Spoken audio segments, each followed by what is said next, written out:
Welcome to the Indie Backlog Club, a podcast where we dive into our game libraries to talk in depth about some fantastic indie titles from our backlog. I'm Kat, also known as The Cat is a Lie, a gamer and crafter on Twitch, together here with Rachel, an artist and blogger from the Indie Hive game review website, and Heather, also known as Red Pandamon, an artist and gamer on Twitch. This episode, we plug in and load up Ghost on the Shore by Like Charlie. Ghost of the Shore is a story-driven exploration game about emotional ties that transcend even death. You play as Riley, a young woman looking for a fresh start who arrives on the Rogue Islands after being forced to ground during a storm. Joining with you on your adventure is Josh, a headstrong ghost who takes up residence in Riley's mind as she sets out and explores the islands in this adventure. Choices and dialogue share your bond with him and ultimately influence Riley's fate. Yes, it does. Oh my gosh, right? Like, whoo. That's like a honestly, that description kind of envelops everything very well of how the game feels. Like I would agree with that. I think like I didn't want to read too much ahead. I just went on Rachel's recommendation that it was going to be a good game to play, and so I dove in. And you start out in this big storm, and you're in your boat, and I'm thinking, oh my gosh, this is going to be a boat driving adventure. I don't know. And it like hits you with that first, like, I think the song is called like Flesh and Blood, the first song, right? Oh man, hits you in the soul, in the storm and everything. So I'm cool. So excited to talk further about like the art and the music. Yeah, the influence that it pulls. Yeah. Soundtrack was a highlight for sure. Oh yeah. My first impressions jumping into the game,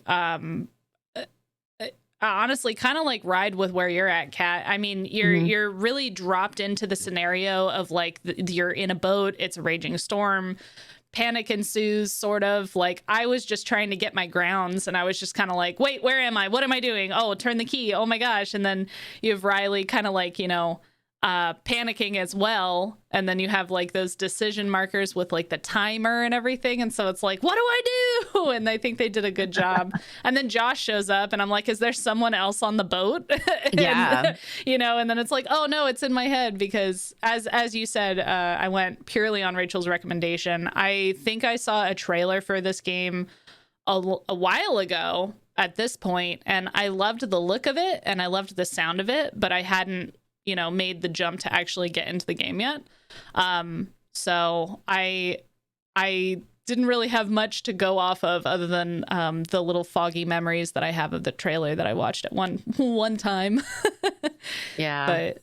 But it was awesome. Ari, when was the first time you jumped into this?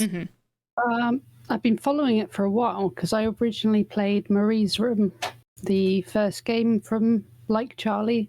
Oh, I didn't know that they did Marie's Room. I loved that game. Yeah, same people. I don't think they were calling themselves Like Charlie when they made it. Oh, okay, that might be it.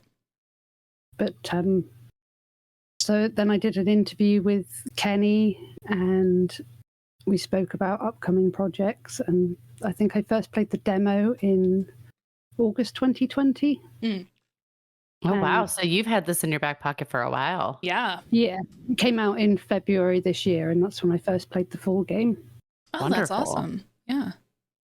So what did you think going from the demo into the game? I don't actually remember all that much about the demo, but I know it got me intrigued. And, right. I just, going into the game, it's just that opening. It's really dramatic, and she's losing control. Everything's breaking around her, and you've got that. I think the track's Flesh and Blood. That opening track that's like almost a bit overbearing. Like it is like it like the way that it goes in. So for anybody who hasn't played it yet, when you're sailing the ocean and the storm is crashing down on you, the way that the sound of the first song, to me, what it like invoked was like being lost at sea and hearing like a foghorn wailing as you're like trying to find shore, and like it just added this layer of intensity of like, oh my God, is this ship gonna sink? Like I felt stressed out. Oh yeah. It was very domineering. In all honesty, I like that representation that you said, Kat, because for me it was just like it felt like the song itself was the storm, and it was just a very like looming presence almost. And so it's like that intensity battling with like the outside elements, and then you kind of have the franticness of Josh. It does not wait for you to like look at things. It does. The game does not. The opening does not wait for you. There's multiple things you can interact with. There's multiple things that you can like comment on. Then you have the ghost Josh in your head, talking to you at the same time, and a lot of stuff is going on at like one moment. So it really like with the song, it really does kind of create that like urgency in the moment for you. You're very much, well, quite literally thrown in the deep end. Yes. Right? Oh yeah. I mean, 100%. And I loved that. Like it was overwhelming in a way that created immersion. Well, I think it was great too, because then the juxtaposition of the very next morning after you have dropped anchor, made it to shore, waited out the storm after the window crashed in and the chaos. Then it's a sunny day. You're presented with a very beautiful first of the islands and everything. And it was because of just the intensity of that first scene. You really felt like, okay, I could take a breath. I could take a minute, and it's like that respite that you get. It doesn't really get to that level of intensity again till the end of the game. It's like it kind of goes kind of like a wave. Well, and that's one of the things that I really liked about sort of overall thoughts and first impressions of having a full playthrough under my belt is the whole story itself. It starts, like we say, with this big intense moment, and then it kind of slowly ramps up until you get to I would say maybe for me it was about a half hour before the ending, and then it's like it's almost like the storm kicks back up again, and you're like, oh my God, and you get kind of swept away with it towards the end. But yeah, it was just really, really good scene setting for sure. Yeah, it definitely like laid it out, like you're here, you're present, you're awake. I think for me, like too, as you're first on the island and talking through, or like you're kind of like sussing out in your head, like, wait, is this voice I'm hearing real or not? And you're starting to have conversations with Josh, who you ultimately come to know as Josh.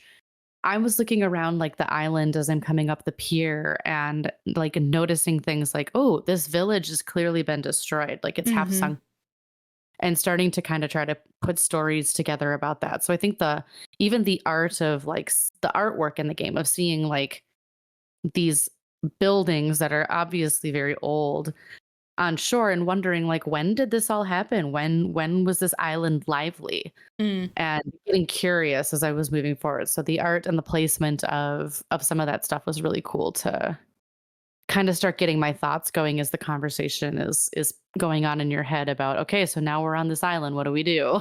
Absolutely. Yeah. Are we ebbing into like art and music? Oh yeah. Let's go for it. Because honestly, there's so many things that you could hone in on. Like, I mean, obviously, like the way that they were able to kind of like create that variance of the whole scary sea, and then the beautiful, like kind of lush, like calmness of that first island. And then, the colors were very vibrant, even though there was clearly like devastation or destruction of like the fishing village that we kind of like ended up on. It was almost like still like whimsical in nature, especially with all of the and seagulls. Like the reclamation of it, it kind of was like taking back. But I loved then the journey that you go on, because for those of you that haven't played the game, which I do recommend, you're playing across a cluster of 3 islands called the Rogues. And you end up on the first island, and you have that beautiful kind of whimsical nature. They talk about will-o'-wisps. They talk about like the fae. They talk about like kind of like sirens and, folk tales and different things as you peruse the island, lost loves. You start to gather information about the people that lived there, as well as kind of like local folklore, I guess, if you will. And then as you progress over the next 2 islands, I love how things slowly got darker or more omnipresent and a little bit more like looming, a little bit scarier. It was like as you were actively walking through this journey, you encountered darker, taller trees, bigger, deeper swampland rather than the rolling hills of like the first island. And it does a really great job of kind of carrying the narrative of the story visually. Yeah. And I just loved that. Even the sort of color palette changes, like the sky goes a bit more purple, like things get a little bit more muted. It's and like the lighting's a bit darker. Yes, those sort of things. It really helps.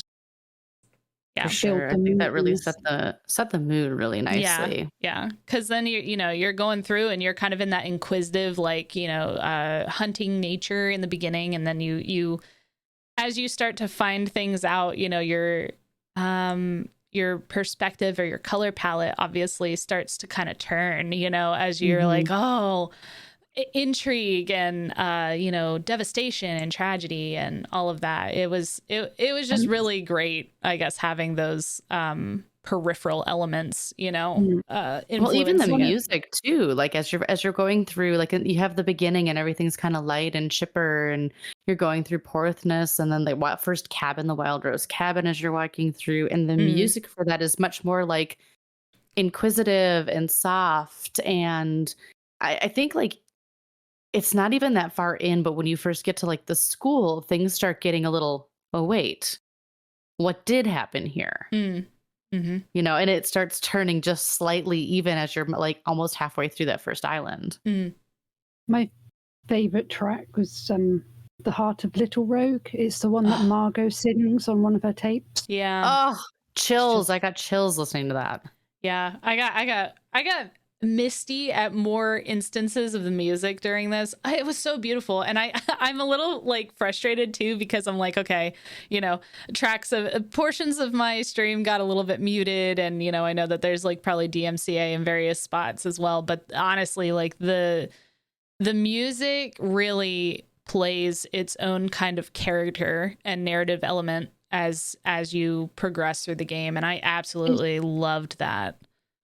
It's just evocative in just the right way for each scene. Yeah.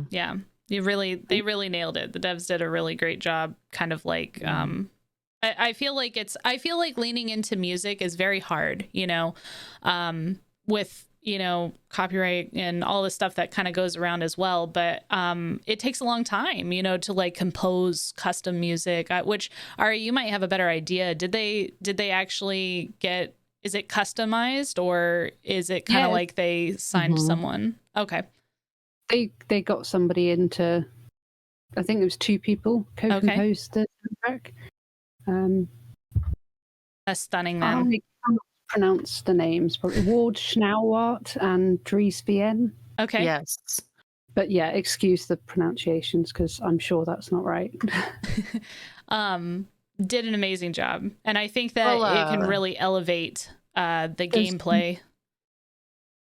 Sorry, go ahead. Yeah, I was just going to mention the like track that plays at the end of the game, "Remembering" by Simon Alexander. That one's just like perfect outro as well. Oh yeah, I sat and listened to it for sure. Like sat and was just like, I don't want to be done. Like this is just beautiful. Yeah, I saved my final thoughts. I wanted to hear it. You watched the credits. Oh yeah. Did you notice my name? Did I what? Notice my name. No, I didn't notice. I wasn't paying. I'm so sorry. I feel like I wasn't paying that. I was just like focused on the song and like. That's so great.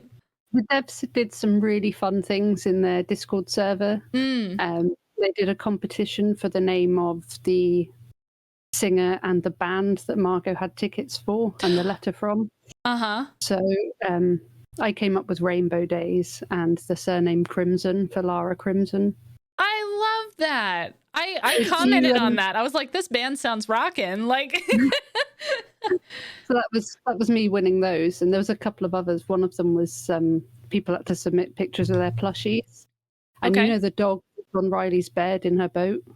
Yeah. That's somebody from the servers, like real life plushie in game. Oh, I love that. Yeah, I love it.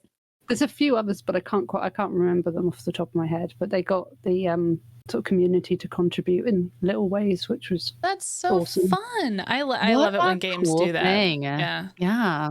That's some great insight God. into that. It really, and then it really makes it feel very deep, soulful, personal. Yeah, it like, and even not knowing that, I'm like, there has to be personal elements thrown into this. You just feel a difference, Mm-hmm. I like when I saw it in the game, and I was like, I did that. That's my tiny little thing. That's so cool. I love it. Yeah, I'm really glad you didn't tell us ahead of time, because I think that's really cool. Yeah. It's so neat to find out. I can't wait to hear all of the little bits and bobs that Ari probably has. Oh, yeah. I say, before we move on from sort of art and music, I think the journal illustrations need a yeah. They were really beautiful, like sort of like a hand drawn pencil sketch style, weren't they? Just so well done. It reminds me, like, I recently purchased everything to start watercoloring, and it has all sat in a box, but I want to be the kind of person who does, brings my watercolors with me somewhere and does sketches. And it kind of reminds me of somebody who, that's how they journal while they're away. Like I journal by physically writing words in a journal, but like capturing a moment or a memory rather than in picture and words, taking a photograph or in words, but sketching a memory or sketching something in the moment where you're at is just such a cool concept. I love that so much. Oh yeah. I mean, it brings so much more life into the idea of like that journaled moment. I love how as we entered any new like area, where we were gathering intel or information, it's almost like it had a splash page, it that opening characteristic. And she I think it was the school actually was the first one that I had noticed, and Ari might know more I guess into that. But when we got to the school, even though she sketched the building, she drew kids playing in the yard, and she kind of like reimagined or relived and brought life back into those like ruins in like every position that she was at, even before she started seeing like the, I don't know what to call them, ghost moments, like, where you kind of like, every one of those scared me. Every single one of them. I screamed the first time. No, I screamed at every one of them. Like they snuck up on me every time. But in the game, as you know, you see those footprints, those telling footprints. I picked up on that far later. And then it zoops into kind of like the flashback sequence, and you see the sprites, go through the motions of the memory of that area. And I love that those were even illustrated. And it's so much weight, I guess, was carried in some of those moments. Like it brought a tear to your eye just seeing those kind of like recaptured and recreated in the book. And I loved that element so much. Well, and I think part of it, and maybe this is just my interpretation of it, but I was noticing as she went deeper and deeper into the island, as Riley's doing more and more sketches, they started having more detailed sketches of people. Yeah. And I was starting to get like, oh, she has like some connection to Josh. It's further explained at the ending.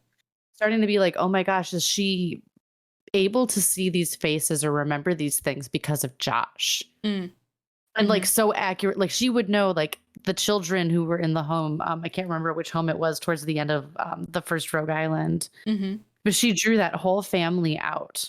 I'm like, oh, is that's she fair. Like remembering something? And like she thinks she's just drawing sketches of an area, but she's actually like recalling memory as she's going deeper. That's interesting because I didn't really connect that right away either. And hearing you explain it, because I thought it was interesting that for like the longest time, she never saw Josh in some of those instances. And I was like, oh, is this a scenario to where it's like with Margot to where he was just inhabiting someone else's mind while they were going through it? Or if it was his memory, of course she wouldn't see him, you know, it would be from his perspective then and through his eyes. That's such an interesting element. I love that. Yeah. Is she picking up on that from him, from his influence? Most of the memories we don't see him in are with either Margot and Scruff, though, and we know he was talking to both of them. Oh, Scruff. Poor Scruff. Well, not really. He was a bit of a... Yeah, I know. Oh. But yes, as you move through the island, I felt like in general, the most new and unique thing to me in sort of a narrative adventure type story was the timer on the dialogue. I loved it because to me it was super immersive. Again, this game was to me, the music was immersive, the art was immersive, all of that, the sketches and everything as you're playing through. And then I didn't even notice the timer until I think maybe 10 or 15 minutes into exploring the island. And then I realized that, if I don't make a choice, it just makes a choice for me. You only have a certain amount of time to pick how you respond to Josh, whether it's between 2 or 3 or 4 interactions with him as you're responding to dialogue. And I felt like that just made it feel more like I was Riley and I was having to respond to him without a whole lot of thought, but just as I would naturally respond. And I loved how that made me feel more connected to Riley as a character. Plays a bit more like a regular conversation because you know, but you've only got so much time to reply in real life without looking a bit peculiar. Right, you're not going to just sit there and stare at somebody for 5 minutes. I mean, I might because I'm an introvert before responding. Sure. I know. I'm sorry. Look, okay, so this is coming from an external processor. Heavy external processor. I don't learn things until I say them out loud. And so, you know, when I'm going through and I can play games with timers. I can do it. I am a big girl. But I was like, you know, also just like, look at the ocean, look at how beautiful. And then all of a sudden I've got to like make a decision. I didn't notice the timer until it picked an answer for me. And I was like, why did that happen? Like, that wasn't what I picked. And then when I realized, I have to like make these decisions, I have to, you know, like in a certain amount of time. And the timer was different lengths for different questions. And I get that because they're like, we need to create tension here. For a dyslexic external processor, that is horrible. And so, you know, I was sitting there and I did like that it elicited the response and the you know, the urgency. You know, I feel like I would have had a very different gameplay experience had I had the time to kind of like process what I was reading. But I think it makes you think that you can craft the story a little better if you can stop and think about your responses. Fair. Yes. And that's not what it was about. Yeah. Right. And so I agree. But I definitely hit those points of tension to where I felt like I almost just didn't pay attention to what I picked. I was just like, this sounds good, you know, and like kind of went with it. There was a part too. I remember where the response was like seconds, like 5 or less seconds to pick a response. And I had barely read through everything. Yes. And I remember, I don't remember what it was, but I responded and I said out loud in my gameplay, I'm like, oh my gosh, what did I say that was so stupid? And then I was like, wait, that again makes me feel like Riley, because sometimes you're going to say stupid things or not mean something, you know? And it was just, I thought that was just such a fun dynamic. I do have to laugh, though. I was watching Panda play the beginning, and there was a moment where she comes up over the crest of the hill and she goes, oh, look down there. There's a pretty beach. I'm like, I'm pretty sure I said that exact same thing. Go find it on my YouTube playthrough. I'm like, oh, look, a beach. It's so pretty. And then there was a dialogue moment. You're like, oh, crap. Yeah, exactly. That's the one that I realized I was on a timer. Sorry, you said there's a bit when you sort of climb up a hill and there's a lookout point. Yes. Mhm. Yeah. Over the like beach area with where we, I think, well, no, that's not where we discovered the house, but it's the first beach area that you happen to come to later. But but yeah, so the timer, I get it. And actually, you know what? I feel better now that you say that, Kat. That sounds nice. That's a good perspective. And I can totally get behind that because I say stupid shit all the time. Like, but I ended up liking it. And it's not that I disliked the mechanic. It's just that I'm a person that likes to, I guess, ponder for longer expanses most of the time. And so when I'm presented, especially when like I like multiple action dialogue, because I want to know like the depths of the story. And, you know, everybody was so interesting and all of the characters seem to have like their own motives and their own different things. And so when you say, oh, what would have happened if I had picked this dialogue? You know, I think about that too. What would have happened if I had decided to pursue more closely to, I can't think of her name. I'm so sorry. The mother, you know, versus Beatrice, because Crown. Cordelia. Yeah, yes, Cordelia, Crown. Because Beatrice. Yes. Right. Yeah. Well, I was thinking Nora's mom. Yeah. Just all a bit of a but you know, when we have Beatrice, you know, I was like, oh, she sounds interesting. I don't know why I was just like really enamored with her. I was like, we're gonna find out more information about her. But I also am thinking back and I'm like, if I had pursued more dialogue options with Cordelia, that would have skewed your perspective for that final scene. You know, I could totally see how could skew your perspective, because Cordelia, as you know, I mean, we've said spoilers and whatnot. Her perception and perspective of Josh was extremely negative, you know, by the end of everything. Whereas Beatrice, being Pixie, you know, with his daughter, with his daughter, you had a much different perspective kind of going into it. It remained relatively neutral, you know, until you made that discovery and that connection. So I could totally see how like your different dialogue options, but I definitely remember being like, oh, we need to find out more about Crown. But then it was like, I saw Beatrice and I was like, oh, I'm going to pick the action with Beatrice, you know, cause I want to know, I want to know more.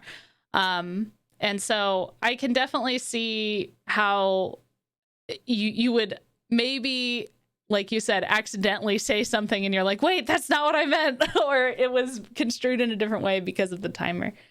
Well, and I think that too, like that for me kind of changed what parts of the story I interacted with, because it would come up with the 4 options about, you know, something that you just saw was like, we need to find out more about Cordelia. Oh, I need to know about Beatrice's school, or I have to, and you're looking at all of them and I'm just looking for the name and I'm like, I'll go with Beatrice. I don't even know what it said. I'll go with Beatrice. And then I felt like I had to sit and like, ponder it, like, you know, you go through the whole dialogue and then they do their discussion in the narrative, and then I would just sit in an area because I knew if I had moved then it would like prompt more questions. So then I would do like my pondering in like those intervals. Which was kind of nice in and of itself too, because you just kind of like wandered an area, you know, and like thought about what you were discovering. I guess made me take pause rather than just kind of like go through the game, and I actually really liked that. How much exploring of the island did you do? Oh, sorry. I was just going to say I didn't really have, like, there was only a couple of instances where I really noticed the timer. Like, I missed. Ari's just really confident. Cool as a cucumber. Played it twice. I don't know. I suppose on your second, you know, like that's kind of why I want to go back and try to play through it again. I actually kind of want to play it through it 2 more times, to be honest. I want to go through and explore other options in the dialogue. I also want to go through and I kind of want to play a playthrough where I pick nothing and I just see what the game chooses. That's interesting. As I progress through. Like the natural that I had. RNG. Right, like if kind of from the perspective of, you know, this is the story that the writers wrote. This is what they would pick. This is what they're like, what they were going to do with it, and just sort of see like, where does the dialogue go? And like, do I get a different ending, or do my interactions with Josh change? And interesting. That's an interesting perspective. I want to do a playthrough where I'm mean, but I mean, I want to see what happens if you're so mean. I don't hard. actually want to do it because you just feel bad. Well, I felt I bad. hear you. Like just with the way that Margot would end up talking to Josh, because I'm like, what did he do? What did he say? I feel like, you know, through the majority of my playthrough, actually, I felt like I don't want to pick some of these options because I was like, he's not. Maybe you guys felt different. I'm curious to know. I never felt like Josh gave me an instance to where I was like, oh yeah, no, I don't trust this guy, you know. Same. Or even if it's just me like puzzling through a thought or something, it's like I'm like, he hasn't given me any reason to be upset or cross with him yet, you know. Well, and I said that too in my playthrough at one point. I'm like, they're telling me to not trust him. Yeah. But he hasn't done anything for me to not trust him. So I don't know. You might feel a bit differently after like a couple of years of not being able to pee with privacy. Okay, that's fair. Sure. I can sort of understand Margot's frustration. You make a valid point. Yeah. Understandable. Like you're always in my head. Ugh. That makes sense. Yeah, that tracks a little bit better. But I guess from my perspective, only having Josh for 4.5 hours, you know. That's what I mean. I can sort of understand it from Margot's perspective more than Riley's. Because I suppose the interactions with Margot were much longer than the time that was with Riley. Yeah. I did. I think that there was the only thing that kind of frustrated me with gameplay in this, and maybe it's because I played via controller versus keyboard and mouse. Was it was kind of hard to get the little I never know what it's called, the little target to select things sometimes. Like I kept feeling like I was overshooting it and I had to sit and like reposition over and over again to get interaction with items and interaction with pieces in the story. But gotcha. And that could just be controller versus playing keyboard and mouse. But I noticed that being one of the things that kind of pulled me out of the immersion a little bit, which I got over it. But I think I noticed that sometimes in other games that have triggers is that the trigger area is just happens to be just small enough to make it a little frustrating to make sure you're clicking on the exact right thing. Yeah, I was on mouse and keyboard. Occasionally, I would encounter that if it was because you had asked earlier, Kat, how much of the islands we had explored. Yeah, I poked around quite a bit because I liked hearing what Father had to say in the tins. I really liked hearing his dialogue with that. It was very somber. It was very sad, and so that was honestly, I poked around quite a bit, I guess, in the areas trying to hunt that down. I'm annoyed because I know I missed at least one canister, and I'm and it was at a point in the story where I had just crossed over into an area where, because you don't really have like a jump or anything, when I turned around, I couldn't figure out how to go backwards. Sure. And I knew I missed the canister because as I walked up into the area, I saw the footprints, and I'm like, oh no, I want to go get that canister, but I must have moved forward just enough to trigger the kind of ghost encounter. And then I got thrown through that story and just kept moving. It was like, oh shoot, the canister. And I forgot to turn around and grab it. Sure. Yep. Yeah, I think I found, I don't know if I found all of them, but I found quite a few, it felt like. Because I don't think that there's any like track of that. Maybe you know that, Ari. There is an achievement. Oh, there is. What's the achievement? Maybe I do have it. I don't remember. I'll look. But I remember. Yeah, I remember going back and looking.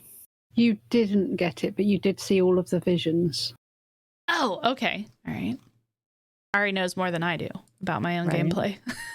I've got my library page open for the game, and it's showing me yours. I just opened mine. It's attentive listener. You collect all the tapes, and then that's when I missed. Collect all the letters. As attentive reader.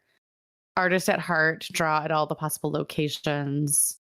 So I missed all of the tapes. I missed all of the letters. I missed all of the sketches. I missed all of the journal entries. I missed finding all the bottles from the bottling plant. But all these are exciting things to go back and look for if I go. Oh yeah, I think that those kind of achieve. You know, I feel like you know, I like to be an achievement hunter, I guess, you know, from time to time. But I enjoy a game that has achievements like that to go back and get, because it doesn't really take away from the initial storyline. It doesn't really take away from feeling like you have to. It's just like those are like fun kind of like hunt collectibles kind of thing. And in a narrative story like this and in other games that we've reviewed that are narrative adventures, it gives it replayability. Yes. It gives you something to go back and look for. It gives you a reason to come back and look. If that's something that motivates you, if achievement hunting is something that motivates you, it adds to that, you know, just ability to go back and try again. I think it has at least 4 different endings. Mm-hmm.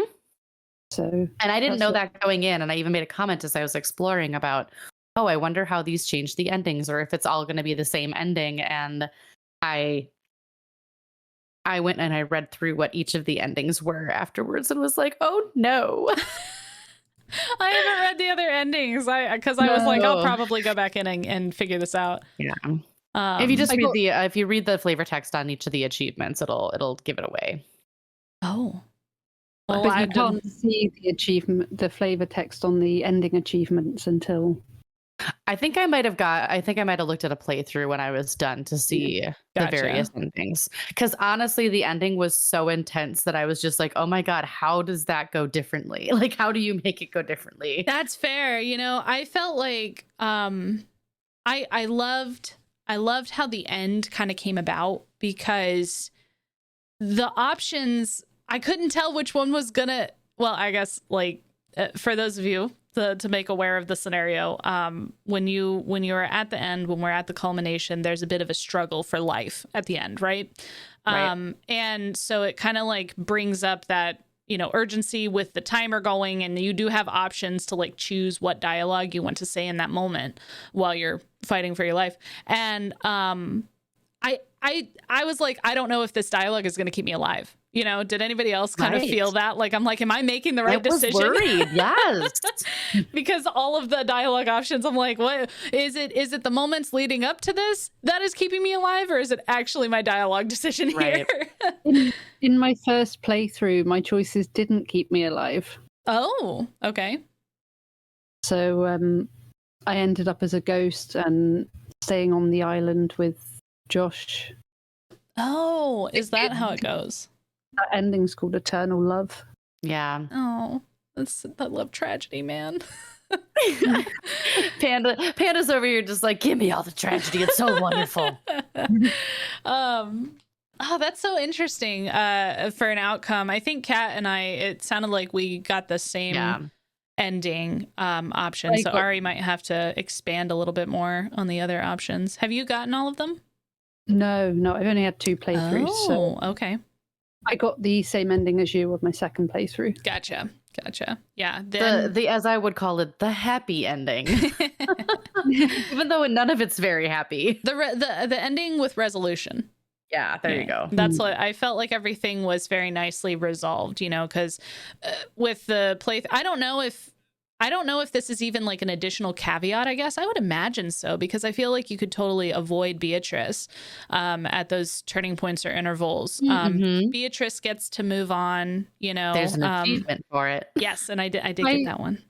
I have a bit of a theory about the other endings. Okay. Oh yeah, because I think there's sort of 2 nicer ones and 2 like sadder ones. Sure. Yeah.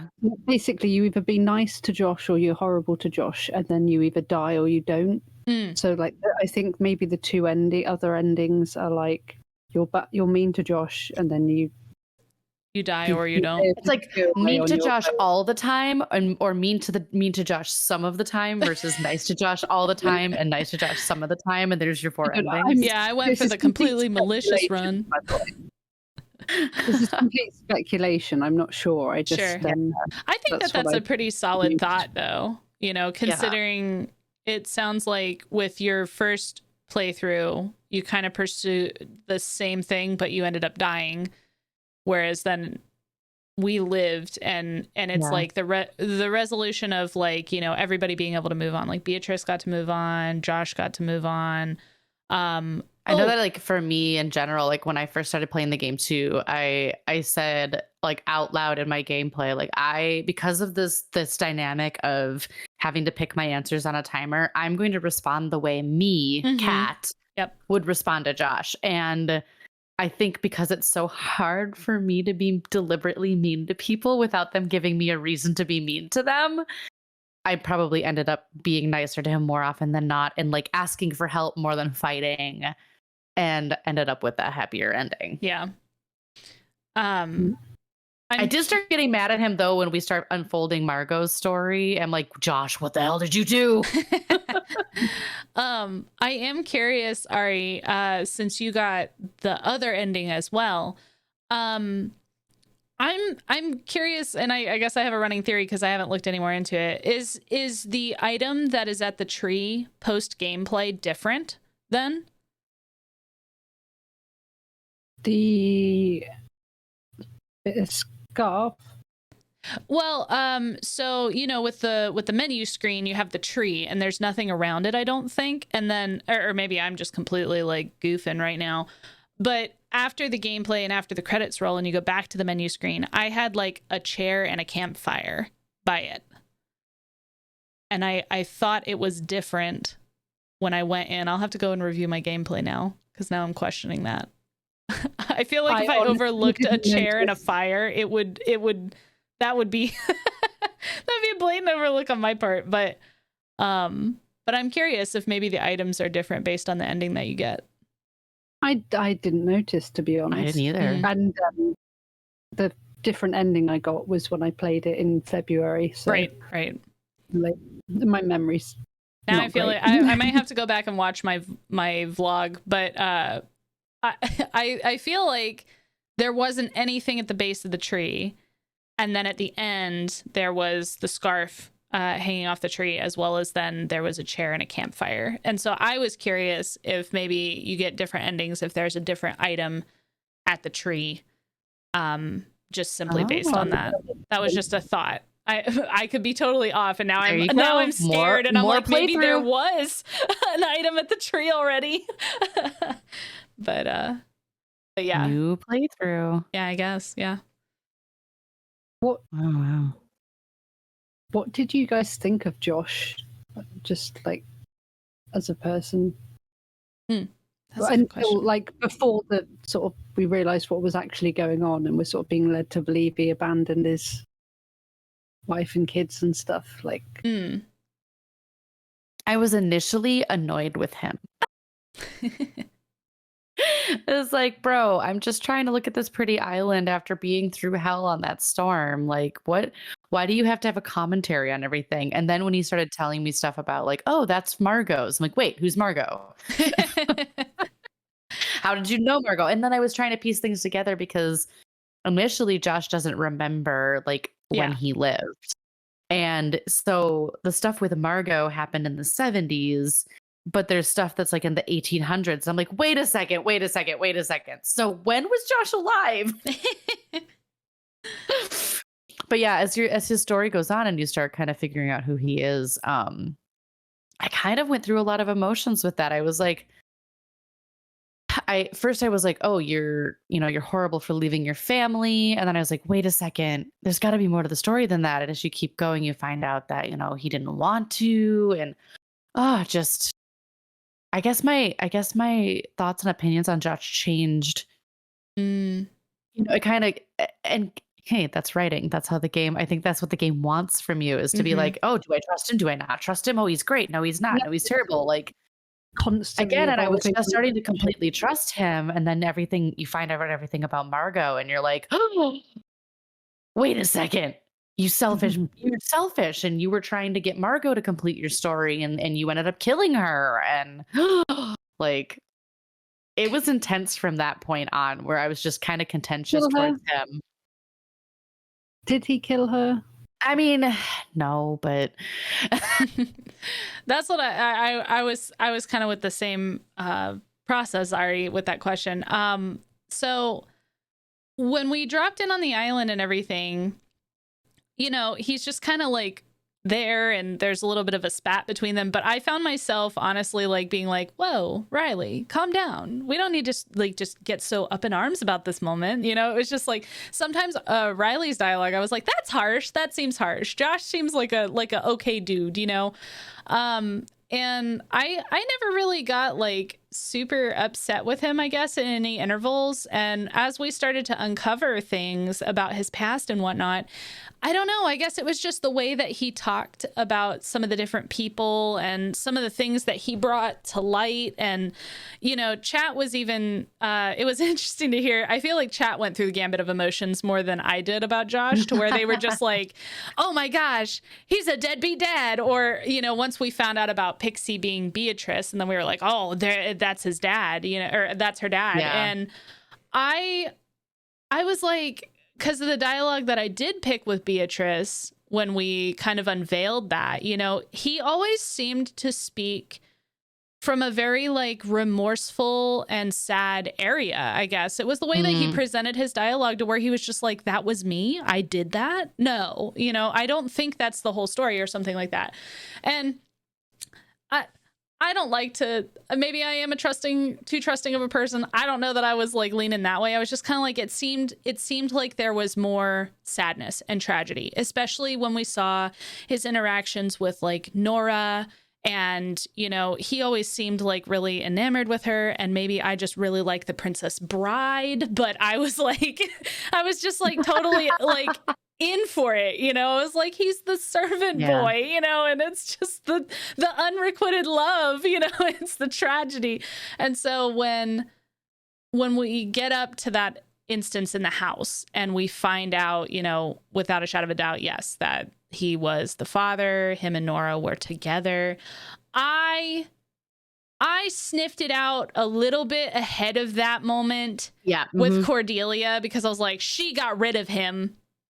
He didn't want to leave. She got rid of him. And then immediately, like after I had made that connection, I was like, my homeboy Josh over here trying to be a dad, you know, and all of that. And I immediately knew. I was like, somebody murdered him. I was like, it's probably his brother for one reason or another, and all of this stuff. And so I immediately was just kind of like, nah, Josh, he just wanted to be a dad. He just wanted to live his life with Nora.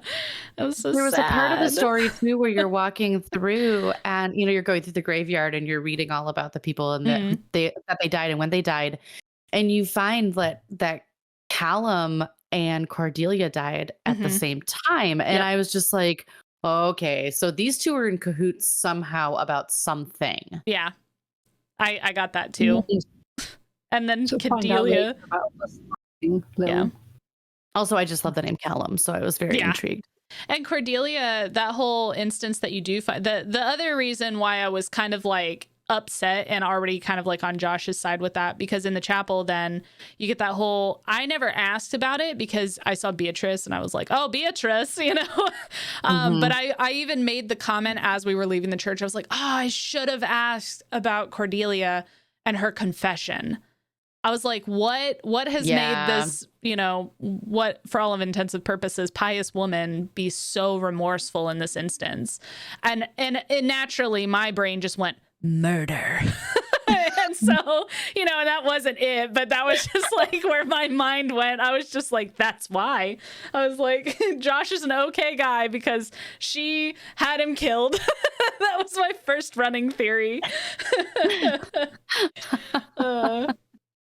I love that. That's where my mind went first. What was that's where my mind went first, that she just straight up had him killed.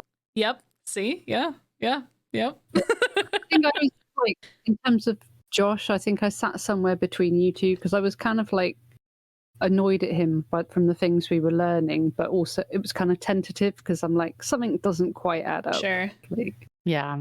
He just seemed sad, like through the whole thing, even with Margot, right. You know, and thinking about that. And he was like, you know, I don't remember what really sealed the deal for me, but was when Josh basically went on this, like, you know, he's like, imagine how I feel. Like, I'm stuck here looking through a window that I have no interaction with, you know, because she was like, you're in my head, you know, think of how that makes me feel. And he was like, it must be nice.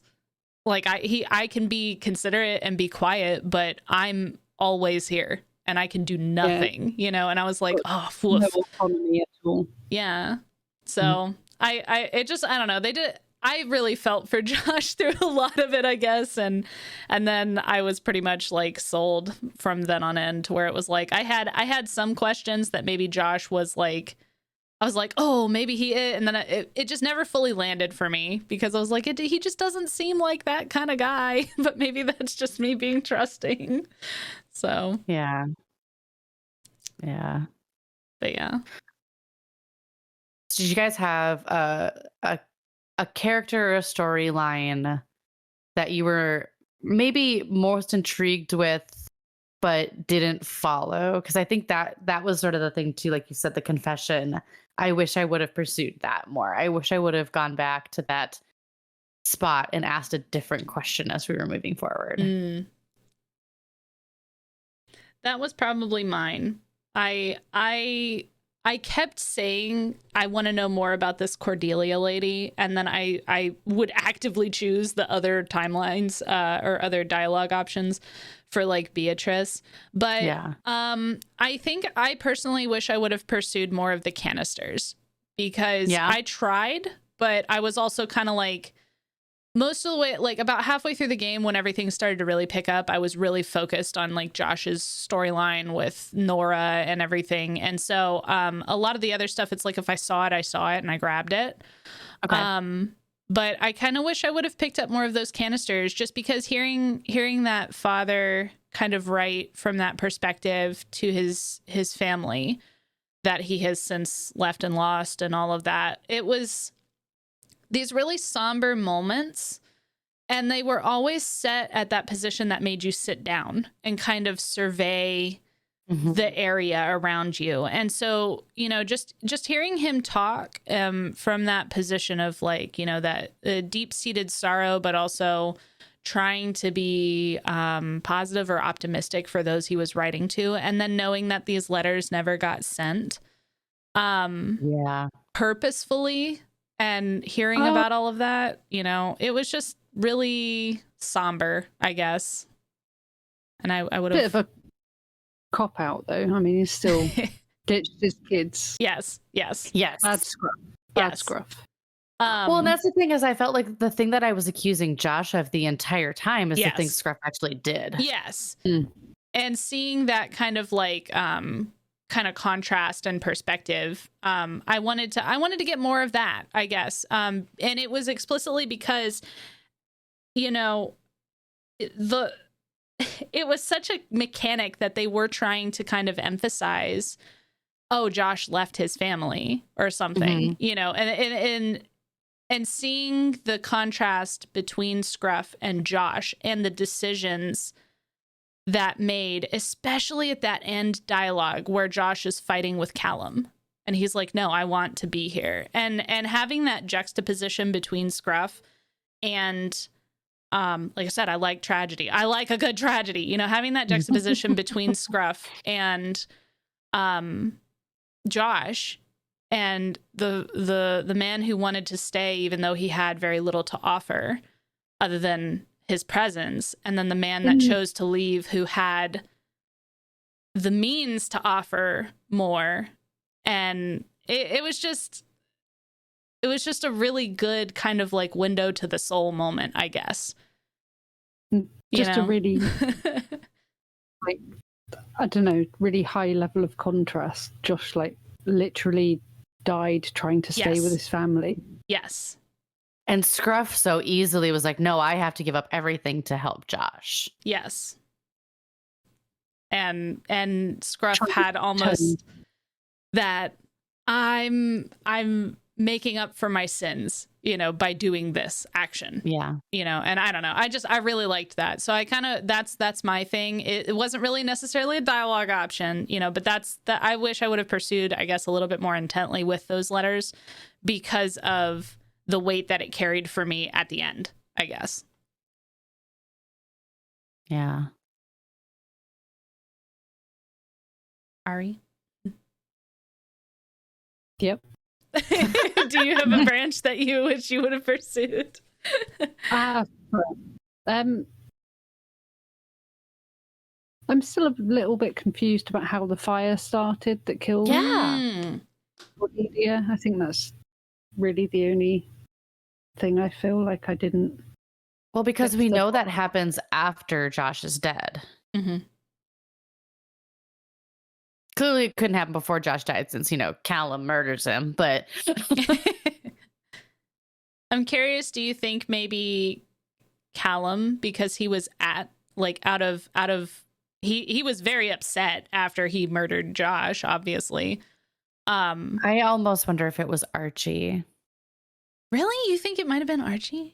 I mean, I guess think, he did have regret. I think he hid the money in the floorboard. Archie was begging Callum to stop the entire time, and he was really reluctant about participating in what was going on. So, and then that he drinks himself to death and he dies after them.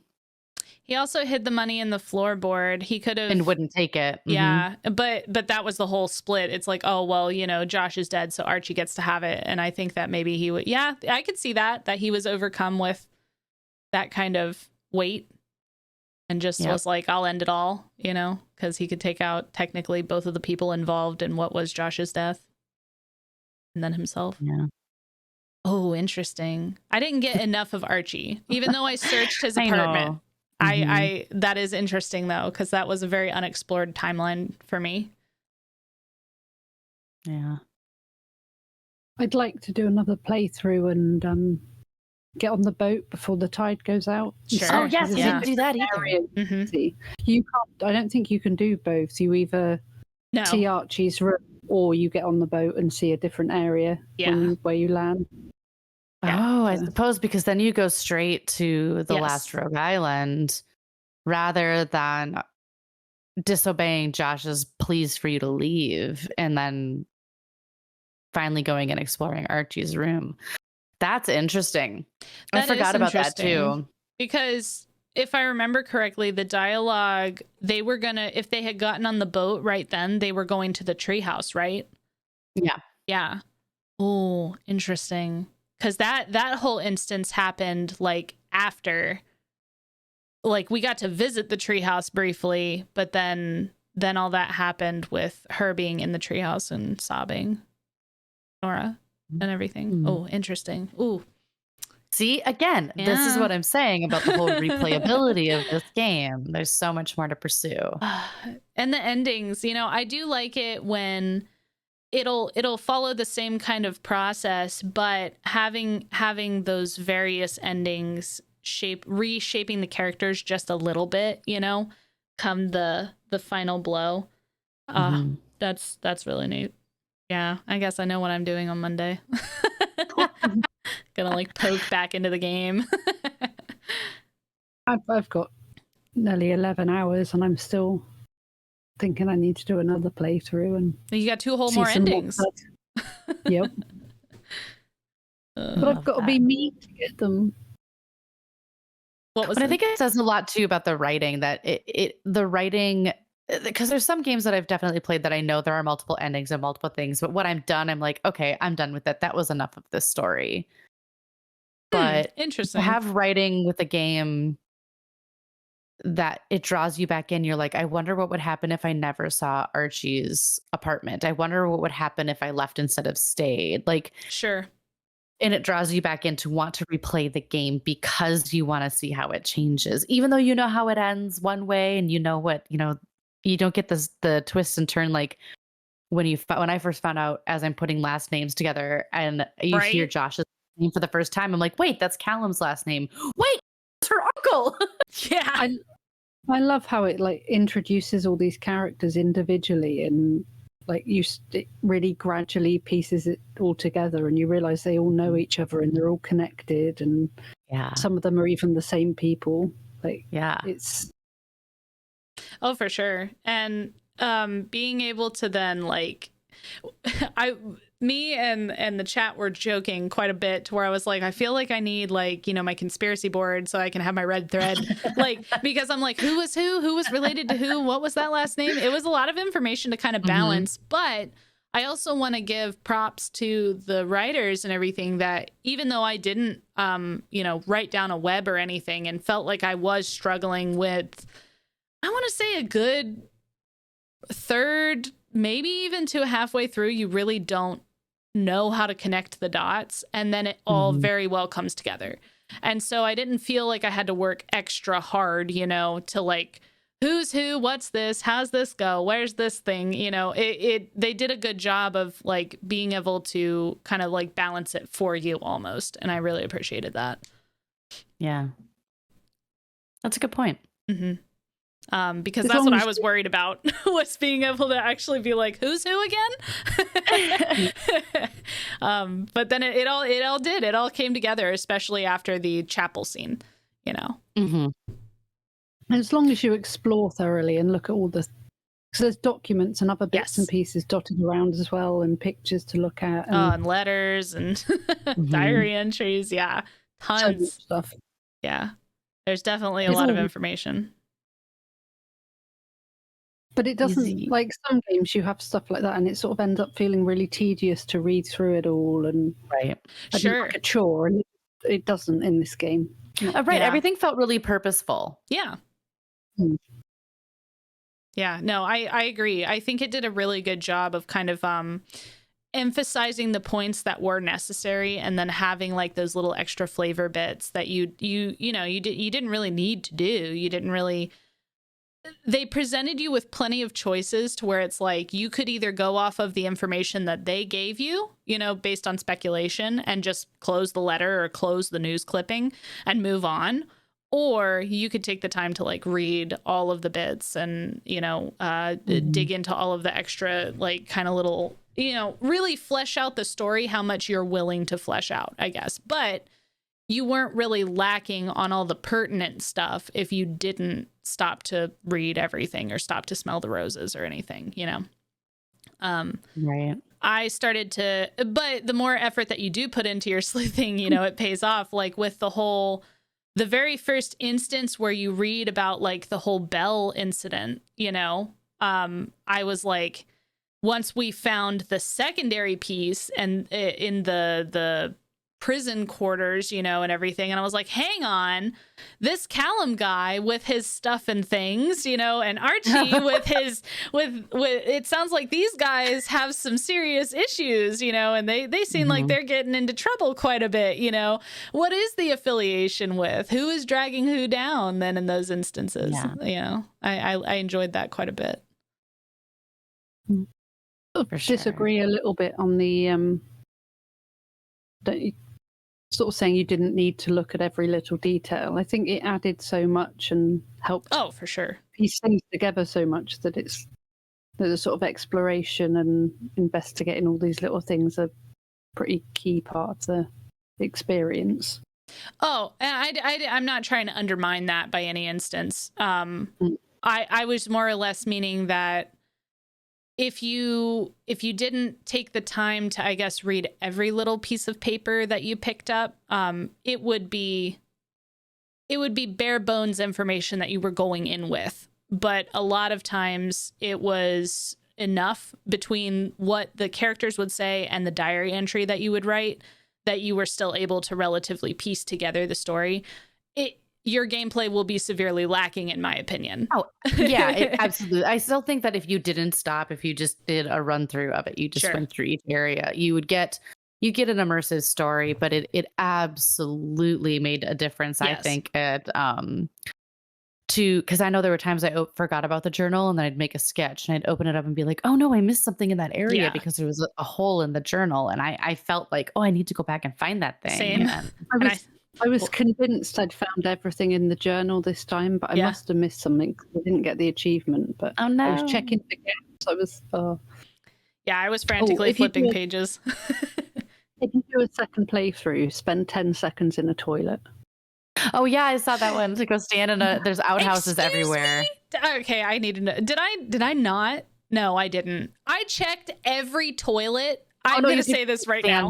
I know. And so what I'm going to say is I checked every toilet explicitly because for some reason in my head, the way that they had the door cracked and the way that they had presented things and the way that they had done stuff in the past, I'm like, there has to be something that you can get in one of these outhouses.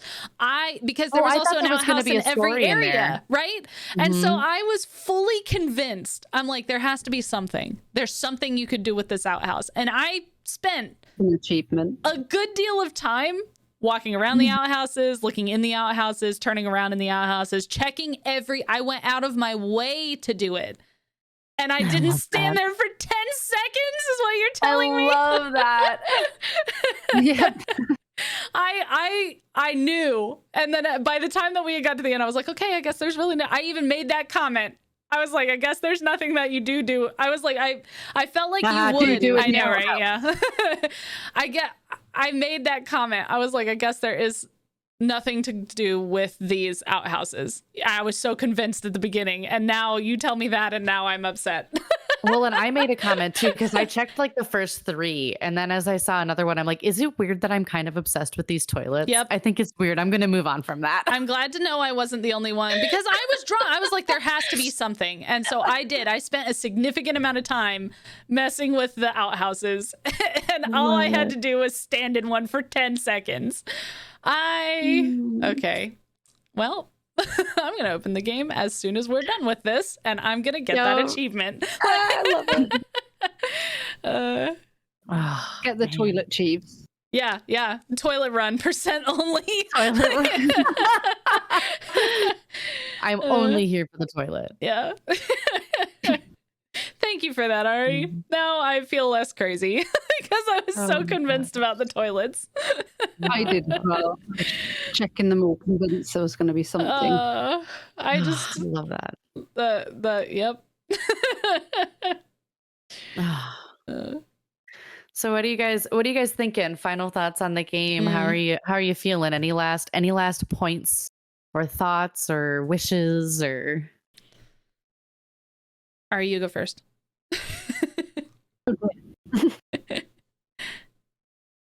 I did want to ask what your favorite character. Oh yeah. Or who your favorite characters were. Oh. And least favorite. Oh, you're not supposed to ask a question in return. Like, oh man, I know. I really, personally, I liked pursuing Margot as I realized that Margot happened. Margot was the last person before Riley. That's fair, yeah. And I thought her story, when you find her van and everything, she seemed really interesting. And I was really sad. I was really sad that she was dead. I was intrigued by her. And her death was kind of tragic. Yeah, that was so sad. Oh man. For sure. I know that I think my least favorite, gotta say, gonna be Cordelia. But putting a hit out on your daughter's poor boyfriend is pretty shitty. I mean, technically she didn't put a hit on him. I know. That was a byproduct. I know. Yeah, for me, I really loved the relationship between Nora and Josh, just because I'm a sucker for romance and sad and all this different stuff. And so I liked the romance between those two. And so I want to say that they were probably my favorites. But Beatrice is probably an underrated favorite of mine, because you get so much information on Pixie and how she lived her life and, how she grew up and became a teacher and did all of that stuff within the cottage. You kind of find all of that out. And I really liked her character and how she kind of grew into the person that she became. And then, the interaction with her and Josh at the end when she was moving on, and why she was hanging around the islands and everything. I just thought that that was a really nice little interlude during the story, that you literally could choose to interact with and participate or not.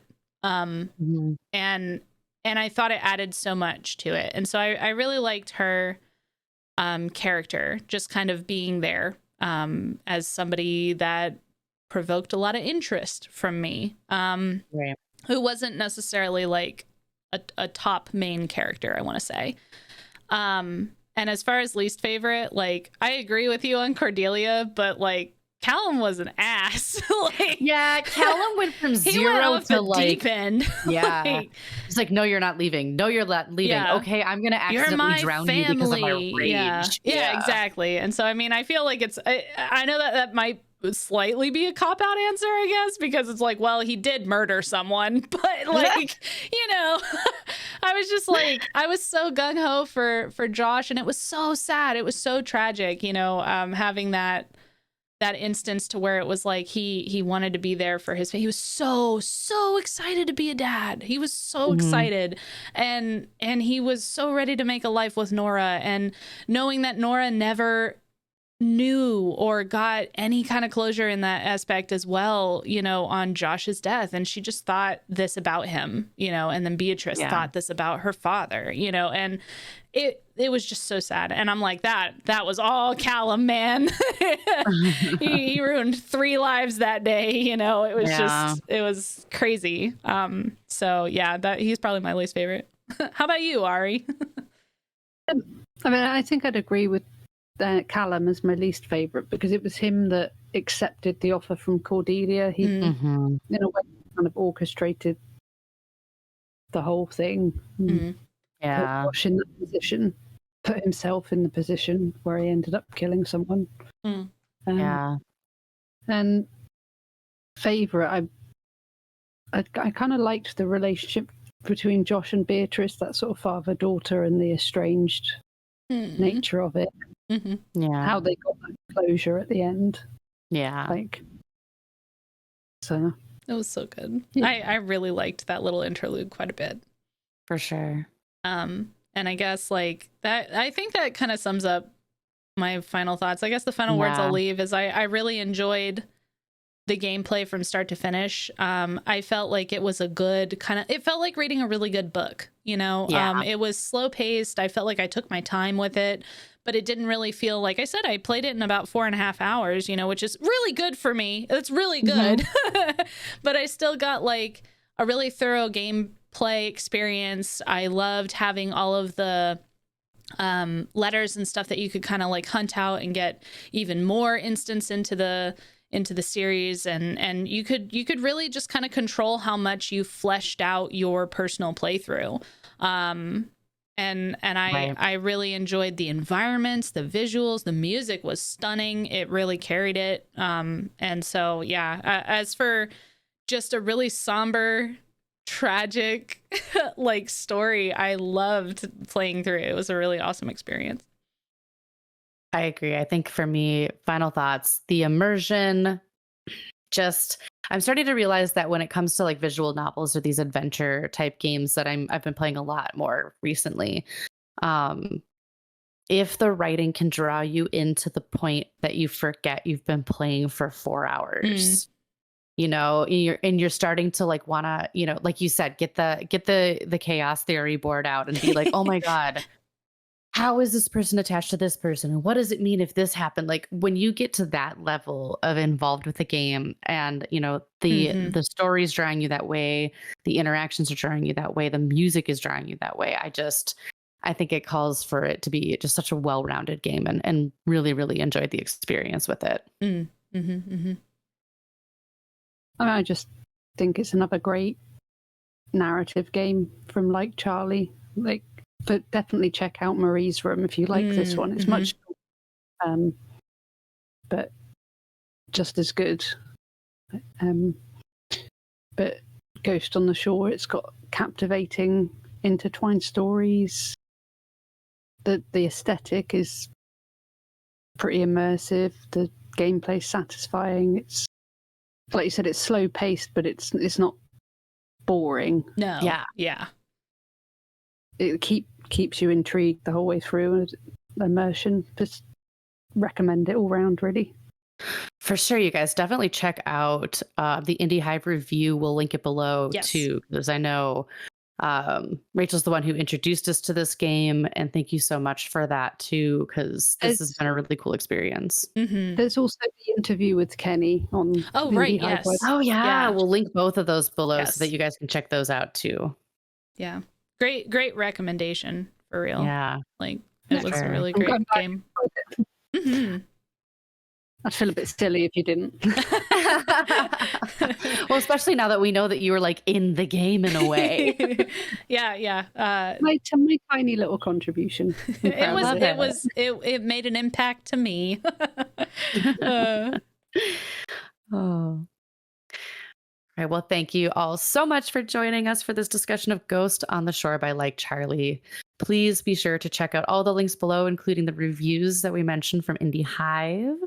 And check out all of our other links below if you want to keep up with us. And be sure to follow, subscribe, and like this video if you want to hear what we're going to be discussing next. We'd love to know your thoughts on the game below and what your experiences either were with it or what you liked about the show. So come on back and join us next time when we plug in to the next episode of the Indie Backlog Club.